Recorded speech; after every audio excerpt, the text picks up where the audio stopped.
When students are aware of their emotions, they are better able to regulate them. They can learn how to manage stress and control their impulses. They are also better able to motivate themselves and work towards their personal and academic goals.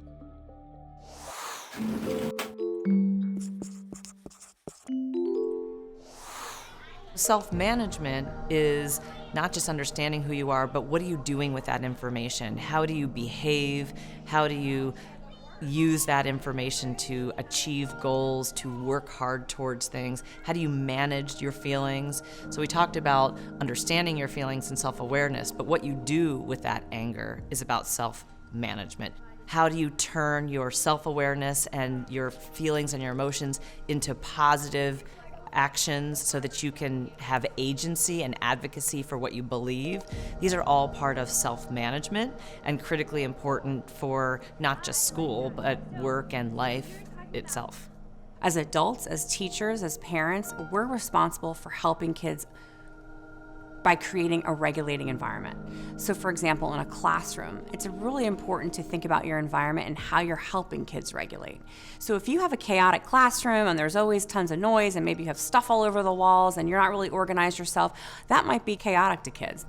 When you walk into your own classroom, do you feel calm? Do you feel regulated? Do your kids come into that classroom feeling safe? Because that's number one. We have so many kids with trauma and they're coming from homes that we can't even imagine what they're going through, and they walk into a classroom already completely feeling dysregulated. So something as simple as greeting each student at the door, smiling, using their name, that helps calm and regulate kids. We know there's a lot more kids with challenging behaviors. So let's give them an appropriate way to regulate themselves. They know at any time they can go to the safe corner, sit in the beanbag, take deep breaths, and usually we can have visuals there to remind them. So self-management, I think about, stop, think, act. With elementary children, it's very easy because they're often engaged in that play, whether it's at recess or through games. It's easy to have those conversations because of, conflicts that they have that we think are very minute, but for them are really great. With middle schoolers, I think through scenarios, going through skits and going through scenarios and really giving them real life examples versus having a fight or argument. What's the best way to address your conflict? What's the best way to communicate how you feel? That's an adult skill that you'll need for life, and I think we have to stop and really point out to kids, hey, this is not okay, there's a better way, or really allow them to manage the problem for themselves and just be there as a facilitator to guide that process. I'm feeling really frustrated at Johnny again because he took my truck. Well, I'm gonna take a deep breath and I'm not gonna grab him back, or I'm not gonna punch him because that's the wrong thing to do.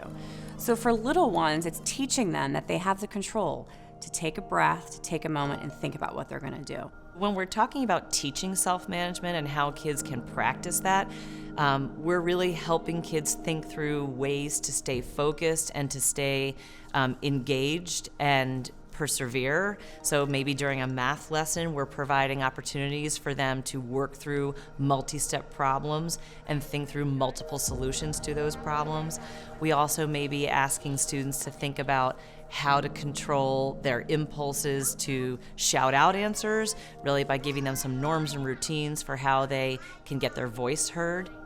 We also want to encourage students to have their voice heard in positive ways. Having them at the table and having them feel heard gives them a better sense of who they are and how they can use their voice in positive ways. So we really believe elevating youth voice is an important part of helping students develop positive self-management and contributing to the greater good of the school.